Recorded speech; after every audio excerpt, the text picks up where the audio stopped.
我在这一集里面要跟大家解释什么是工程保险，工程保险应该要注意的事项。大部分在台湾的环境，工程保险主要是透过财务保险公司来进行。这其实是在我去年在台湾市土木技师工会就工程保险跟工程相关的一些议题做的一个演讲的投影片。我的演讲的主题其实是鉴定相关的工程保险争议还有投保应该要注意的事项。工程保险事实上就是你在做一个工程，你担心你的工程可能会影响到别人，或者是影响到你的工人，你的工人发生了一些意外，或者是你的工程因为台风地震发生一些意外，你可以透过保险去让你的工程的风险降到最低。我先自我介绍一下，我是张玉江，我是土木技师，我有台大土木法律双学士跟硕士，我也有一个芝加哥的 MBA 的财经硕士。我有写一本工程鉴定的书，还有一本工程法律相关的文集。我跟应用地址技师尤维耀曾写一本地址敏感区相关的，然后还有无人机区块链。其实然后还有一本电动车的书。但这是之前2018年的投影片。2018年年底我写了一本人工智慧的书。那我们来提一下基本的保险的概念。什么是保险？就是当事人约定一方将保费交付于他方，他方对于因不可预料或不可抗力的事故所致的损害，负赔偿财务的责任。一般来讲，保险不外乎是人身的保险、健康的保险，或者是跟财产有关的产物保险，比如汽车的保险，或者是工程的保险。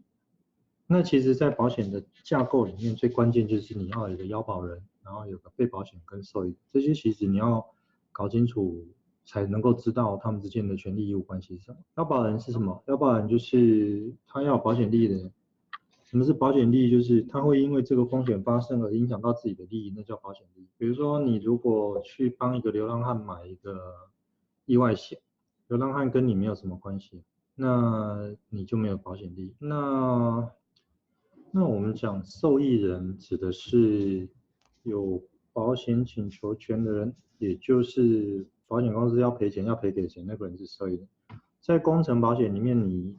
偶尔会看到受益人会变动，他有时候是针对营造厂去当受益人，有时候是针对建设公司。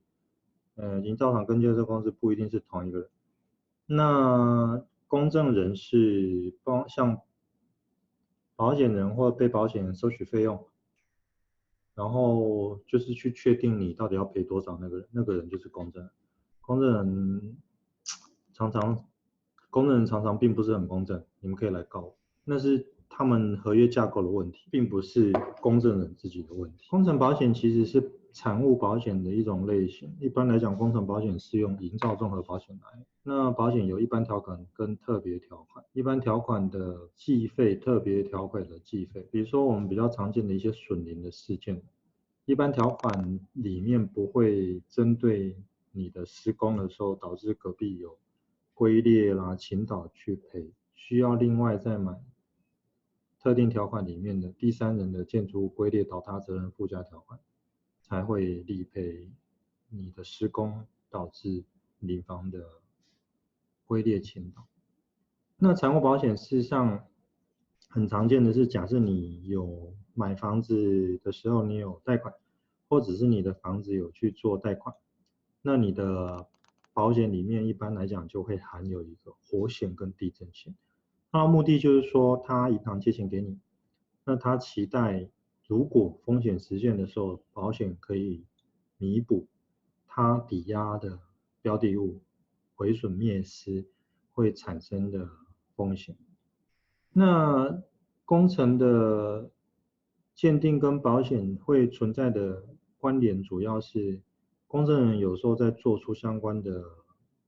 评估，应该要理赔的金额，常常会不是那么充分。工程鉴定的过程比较能够独立，因为我们跟工程鉴定的过程跟公证人在确认理赔金额的过程不一定完全相同。公证人要针对我们刚才提的，公证人是向保险人或被保险人收取费用。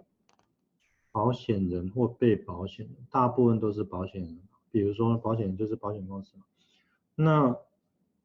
他们去办理保险标的的查估、鉴定跟估价跟赔款的计理算跟洽商。今天保险公司找你去帮他算要赔多少钱，他给你相关的顾问费用，他怎么可能期待你算出来的金额是太高？所以这就让我们在工程鉴定里面所会碰到的跟公证人的角色会不同。那我们开始来看一些保险条款的范例，比如说这是在网络上找得到的。我们来看第一产物保险，就是营造综合保险基本条款，2015年7月31号。一般条款，他提到什么？他说你的承保的工程在施工的地方，在保险的期间突发不可预料的意外，需要修复或重置的时候，除了约定不保之事项之外，保险公司就会负责。其实这个句子也蛮奇怪的，因为它的赔偿代表不是损害的赔偿，而是保险的赔偿。承保工程所需要的施工机具跟施工机具的修复的一些拆除清理费用，保险公司也会负责赔偿。我年轻的时候在一个公司上班，那年台风来，我们的机具停在堤外，后来都被台风淹了，保险公司也进行相关的赔偿。在保险的一般条款里面，有一个很关键的地方是，它都会出现很多不保事项。当然，就是你保费要便宜的话，可能就是不保事项要写的相当明确。我们刚才看到的第一产物保险，它所提到的不包含的事项，什么是不包含的事项？就是它不赔的事项。什么是它不赔的事项？就是比如说他提到的附带的损失不赔，附带的损失包含贬值不能使用、违约金、逾期罚款，还有迟滞完工、撤销合约或不履行合约的损失它不赔。另外就是工程的规划设计或规范的错误，它也不赔。第三就是我们比较常见的震动、土壤扰动、土壤支撑不足、地层移动或挡土失败，这个损林它不赔。所以损林要赔，它要有特别的条款去约定它要赔，它才会赔。那附加条款或者是特定条款，它其实里面就会有提到相关要理赔的事项，比如说第一产物保险在第45条的附加条款里面有提到，它如果加保专业技术费用附加条款的话，就相关的建筑师或技师的鉴定费用、工程顾问公司或其他的专门技术费用，比如说你因为挡土失败，你需要重新做挡土支撑，你挡土支撑相关的设计，或者是你因为挡土失败，你要去确认你的挡土失败所产生的相关的赔偿的费用、相关的鉴定费用，它也会赔，需要这个条款。这个是很关键的建筑物的归列倒塌，因为现在台湾的民风高涨，所以相关的建筑物的周围，如果说有民房，因为你的施工龟裂，你可以透过保险公司去请求相关的赔偿。但是其实在第三人建筑物龟裂倒塌的附加条款里面，它所提到的就是第三人的建筑物。什么是第三人呢？第一人是要保人或者是被保险，第二人就是保险人，那第三人就是在这个保险契约以外的是第三人。第三人的建筑物龟裂或倒塌，它即便是在不赔事项的约定事项里面，它还是不赔，也就是特定条款里面还是有除外事项。特定条款里面的除外事项针对什么？针对道路、花木、园景、围墙、户外地坪用池、水沟、管线设施、广告标语牌的毁损灭失，它不赔。这个原因是因为它还是针对建筑物来做相关的理赔。道路、花木、园景、围墙、户外地坪用池都不是建筑物。另外，它里面的家具、衣服、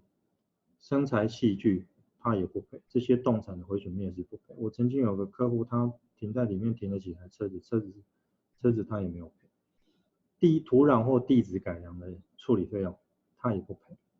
这个也要特别留意，因为如果说你在处理理赔的事项有一些相关的地质改良的费用，它其实还是不赔。但是相对上来讲，你看土壤或地质改良跟处理费用不赔，但是房子的倾斜、扶正，它其实是含在赔偿的范围里面。它所谓的倒塌跟龟裂，龟裂指的是还没有到倒塌的叫龟裂，那倒塌的就是没有办法修复或者是依机关或建筑法视为危险的建筑物，不得继续使用，这叫倒塌。什么是建筑物？定着于土地或地面下，具有顶盖、梁柱跟墙壁，供个人或公众使用的房屋叫建筑物。赔偿的限额其实主要是针对特定条款里面提到的限额是多少。那其实有人要特别留意到，在财务保险里面有一个阻害防止的义务，也就是说你有义务要就损害的扩大去减少跟避免。另外的话就是保单不一定会有特别条款，所以你不要以为你买到保险就会有鉴定相关的保险可以用。